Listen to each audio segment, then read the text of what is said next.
Bonjour à tous, Shalom Uvracha. Nous allons aujourd'hui commencer l'étude de notre étude de la semaine, chapitre 11 du Tanya. Le chapitre 9 a décrit le combat incessant qui oppose les deux âmes, l'âme divine et l'âme animale, pour conquérir et dominer le corps. Le chapitre 10 a ensuite lui-même défini ce qu'est le terme de tzaddik, le juste. Alors, au regard bien sûr de ce combat, alors, les tzadikim sont divisés en deux catégories générales. La première est celle du tzadik accompli, tzadik, comme on avait dit, tzadik gamour, appelé également le tzadik qui connaît que le bien, tzadik vetovlo. Un tel tzadik est parvenu donc à transformer le mal de son âme animale en bien et en sainteté. La seconde catégorie est celle du tzadik inaccompli, comme on avait vu, le tzadik chez Eino Gamour, ou tzadik qui connaît le mal, c'est-à-dire celui qui n'a pas complètement transformé le mal de son âme animale en bien. Un résidu de ce mal originaire demeure encore en lui. Cependant, il se trouve totalement soumis devant l'écrasante prépondérance du bien. Avec ce chapitre 11, Rabbi Shneur Zalman va maintenant aborder le personnage qui se situe à l'opposé exactement du tzaddik, c'est-à-dire le rachat, le méchant, contrairement au tzaddik, dont l'âme divine règne sur l'âme animale. Le rachat, lui, par contre, est celui dont l'âme animale prévaut et règne sur l'âme divine. Le niveau de rachat est lui aussi divisé en deux catégories. Le rachat qui ne connaît que le mal, rachat veralo, et le rachat qui connaît le bien, c'est-à-dire rachat vetovlo. Ces catégories vont être définies maintenant dans ce présent chapitre. Donc, chapitre 11. Racha vetovlo, leomat sadik veralo. Et l'un est à l'opposé de l'autre. Le rachat qui connaît le bien, eh bien, est à l'opposé, comme dans un miroir, du tzaddik qui connaît le mal. Daïnu, c'est-à-dire Shatov shebenafshu ailokit, shebemocho, bechalal aimini, shebelibo. Cela signifie que le bien de son âme divine qui est dans son cerveau et dans la partie droite de son cœur, ceci étant le siège principal de l'âme divine, comme on l'avait vu dans le chapitre 9, eh bien, son kafouf, ou va-t-elle, legabé ara, meaklipa, shebechlal asmoli, eh bien, ce bien qui est dans la partie droite du cœur est plié, soumis devant le mal de l'âme animale, issue elle-même de la clipa qui est dans le côté gauche du cœur. Donc, chez le rachat qui connaît le bien, c'est le mal de l'âme animale qui prévaut, qui domine donc le bien de l'âme divine, au point que le bien se trouve complètement soumis devant le mal. Vezé mitralek, gam, les ravevot madrigot, et ce niveau se divise également en des myriades de niveaux. Tout comme dans la catégorie du tzaddik qui connaît le mal, tzaddik veralo est divisé en des myriades de niveaux selon le niveau d'effacement du mal devant le bien. De nombreuses subdivisions existent au sein de la catégorie, là aussi, du rachat qui connaît le bien, donc rachat vetovlo, selon le niveau d'effacement du bien devant le mal, comme poursuit maintenant Rabbi Shneur Zalman. Chalukot behinyan kamod veikut abitul bekefifat atov lera chaz veshalom. C'est en fait cela est différencié les uns des autres par la quantité et la qualité de la soumission et de l'abaissement du bien devant le mal que Dieu préserve. La différence au plan qualitatif se mesure à l'importance de la soumission du bien devant le mal chez le rachat veralo. Chez l'un, le mal apparaît simplement majoritaire, quand chez un autre, il est par exemple 60 fois plus important que le bien. La classification donc qualificative dépend de l'aspect de l'âme divine qui elle-même est subordonnée au mal qui lui fait face. Alors ces différences entre les niveaux multiples de rachat qui connaît le bien vont maintenant être illustrées par des exemples. Yeshmi sheakfifa babitul eslo mehat mazer. Chez l'un, par exemple, l'abaissement et la soumission du bien devant le mal sont extrêmement mineurs. Ve'av gamzot eino betmidut velo tadir les prakim kerubim. Et même cela n'est pas permanent chez lui, ni répété à des intervalles réguliers.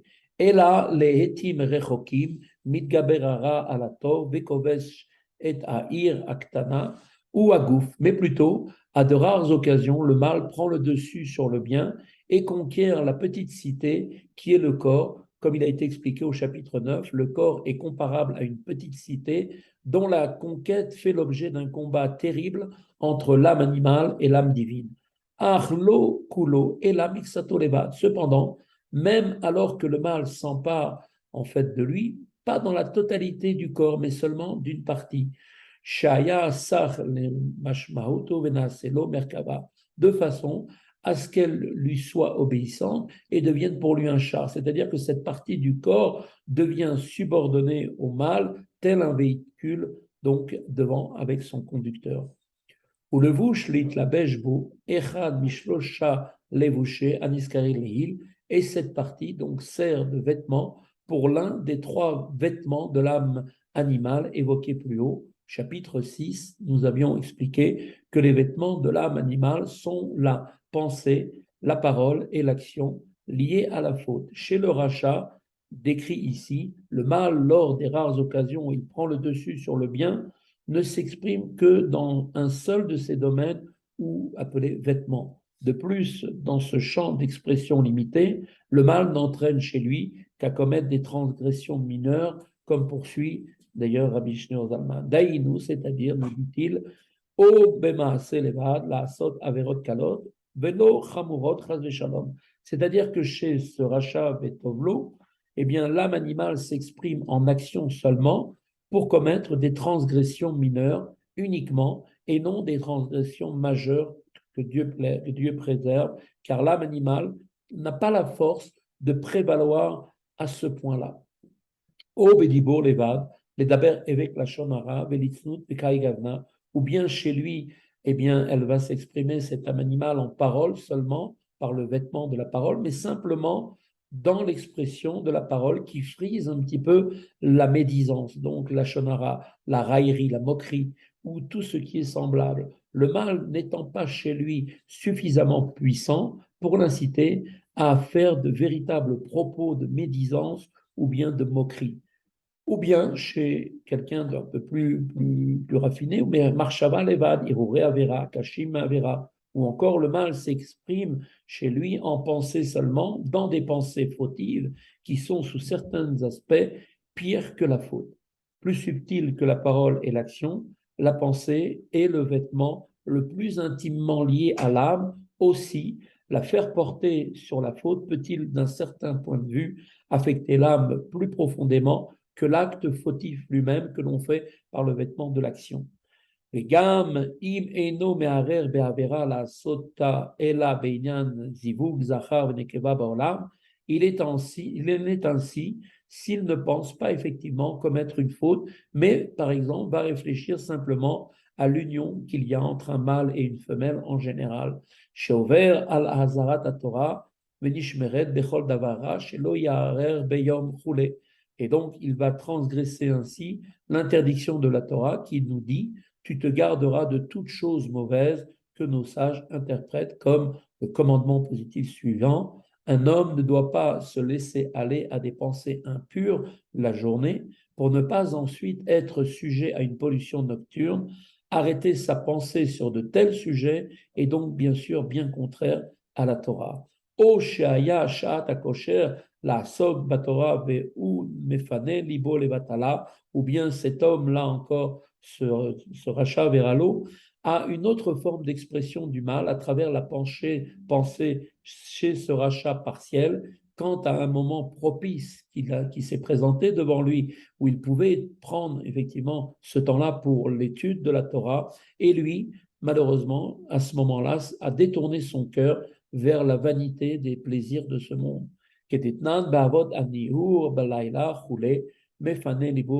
Comme l'enseigne d'ailleurs la Mishnah des Perkei Avot, traité Avot, celui qui demeure réveillé la nuit alors qu'il a le temps d'étudier la Torah et malheureusement détourne son cœur vers les vanités de ce monde est coupable envers son âme.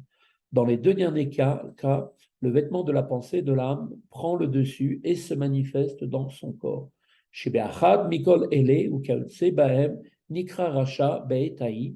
Et donc, dans l'un de ces cas, ou dans des cas semblables, c'est-à-dire En fait, quand un homme commet une transgression mineure en pensée, en parole ou en action, il est qualifié au même moment de rachat, de méchant à ce moment-là.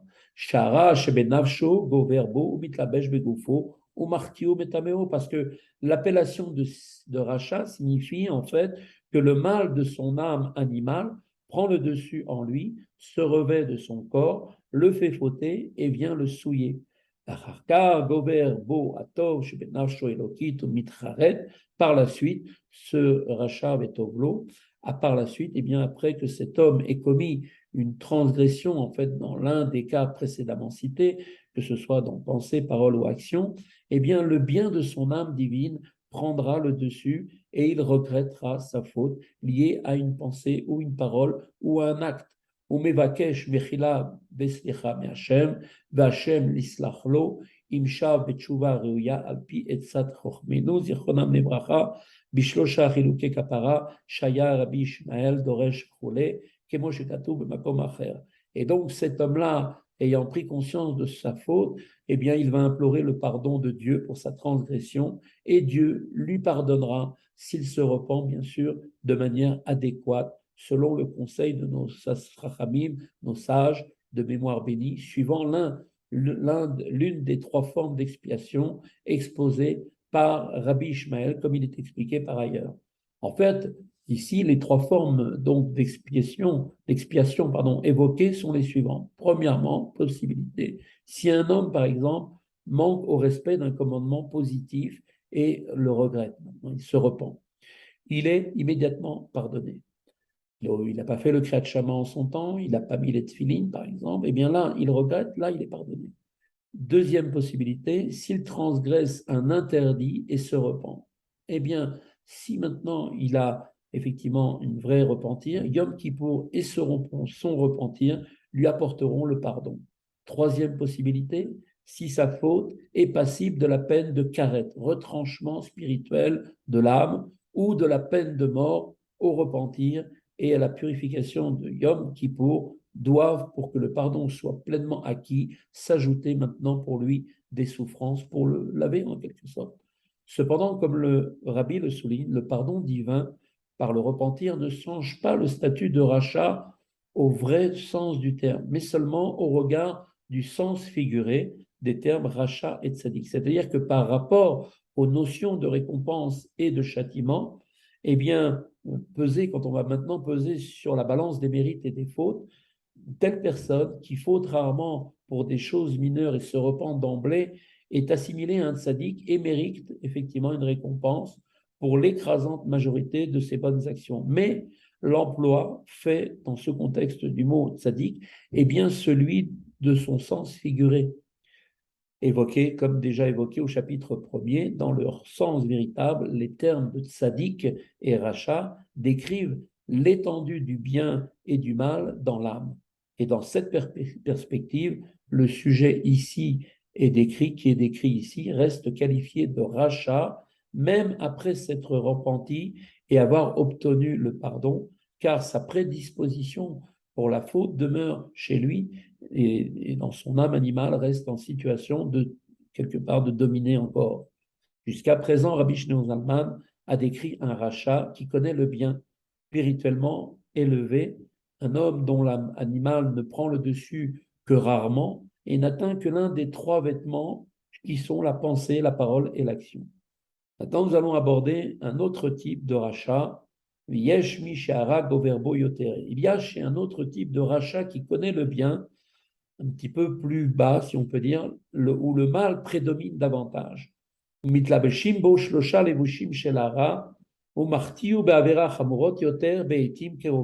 Chez cet homme-là, les trois vêtements du mal se revêtent de son corps, et donc il transgresse en pensée, en parole et en action, et le mal l'entraîne à commettre des fautes bien plus graves et à des intervalles beaucoup plus réguliers. Arbintaim, mitcharet, ubaim lo, iruret, shuva, ubechinat, atov, shbenafshu, shemitgaber, ksad, bintaim. Néanmoins, cet homme-là, ce rachat veralo, betovlo, pardon, il est aussi qualifié de rachat qui connaît le bien, car entre-temps, entre une faute et une autre, il éprouve à ce moment-là aussi des remords et des pensées de repentir qui viennent le saisir et qui viennent en fait ni plus ni moins du niveau de bien qui est encore dans son âme et qui se renforce un petit peu à ce moment. Et là, chez Eno, Idgabrut Kolkar, le Natseach et Tara, cependant, chez lui, le bien qui est en lui ne se renforce pas suffisamment pour pouvoir vaincre le mal. L'ifrosh mechatav, les gamré, liot modé veozev, au point que cet homme-là, cet homme pourrait rompre totalement avec ses fautes et soit comme celui qui avoue ses fautes et les abandonne pour toujours. Et c'est à son propos, sujet de cet homme, que nos chachamim de mémoire bénie ont dit, les Rechaïm, les méchants, sont pleins de remords entre la commission de leurs fautes. Il est également possible, effectivement, au moment de la faute, qu'ils regrettent leurs agissements, mais ne se sentent pas capables de pouvoir réfréner leurs désirs. She'em rov Rechaïm, sheyesh bechinatov, shebenafsham adain. Ceux-ci, ces Rachav et Tovlo, représentent en fait la majorité des Rechaïm qui ont encore du bien en leur âme.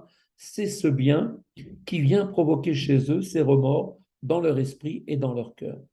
Donc on voit que la catégorie de Racha qui connaît le bien comprend donc une multitude de niveaux, de celui qui ne faute que très rarement, de rares occasions, dont les fautes ne sont que mineures et n'impliquent alors qu'un seul vêtement de son âme animale, jusqu'à celui qui faute régulièrement et de manière beaucoup plus grave en engageant là les trois vêtements de son âme. Néanmoins, on voit que toutes ces personnes sont qualifiées de Racha, qui connaît le bien, Racha Vetovlo.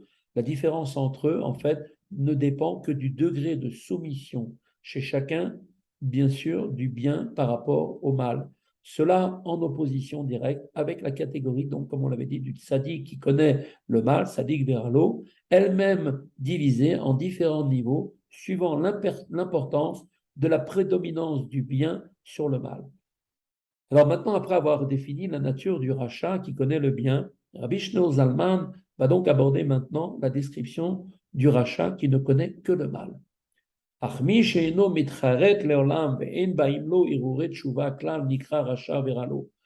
celui qui ne s'est jamais contrit, qui n'a jamais regretté, ni craint, ni saisi par des pensées de repentir, eh bien cet homme-là est appelé rachat, qui ne connaît que le mal. Rachat veralo. Sharash benafshu ou les vado nishar mikirbo, qui gabar kolkar à la tov ad mikirbo.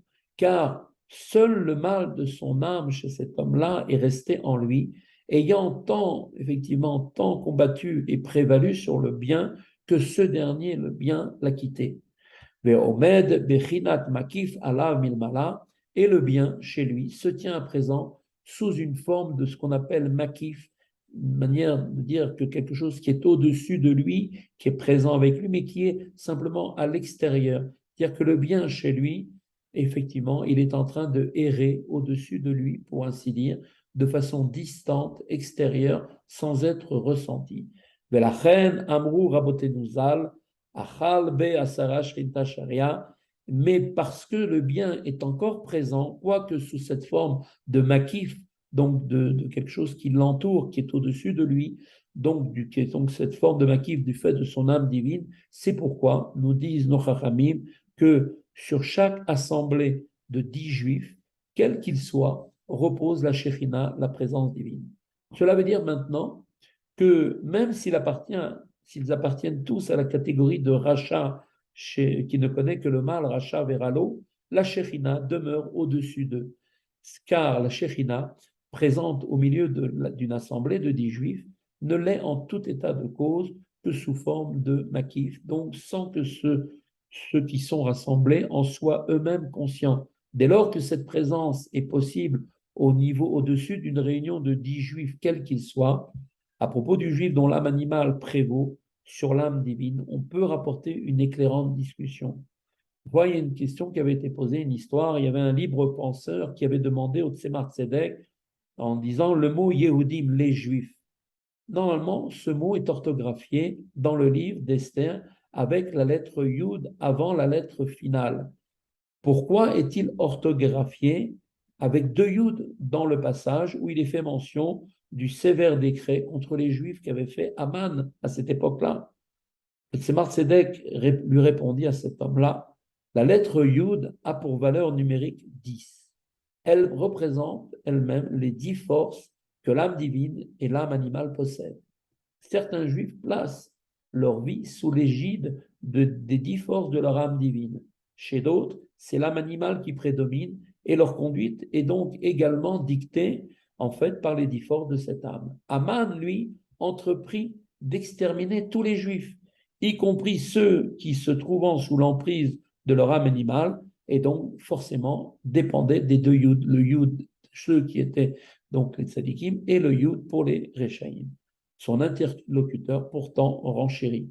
Alors pourquoi, demanda-t-il, ce mot est-il encore orthographié à plusieurs reprises avec deux Yud, même après la révocation du décret de Haman? Ce à quoi le Tzemar Tzedek répliqua, après avoir éprouvé la souffrance provoquée par le décret d'Aman et après avoir été témoins du miracle de Dieu, ces Juifs se sont mis eux aussi en état de repentance et devinrent semblables à leurs frères qui vivaient en suivant la voie de leur âme divine et de leur bon penchant. Ainsi conclut l'histoire, le Tzemar Tzedek, les deux Yud, le Yud ou Yid signifie également en yiddish le juif, les Juifs devinrent égaux. Voilà, c'est ici que se termine notre étude du chapitre 11. À très bientôt et bonne continuation à tous.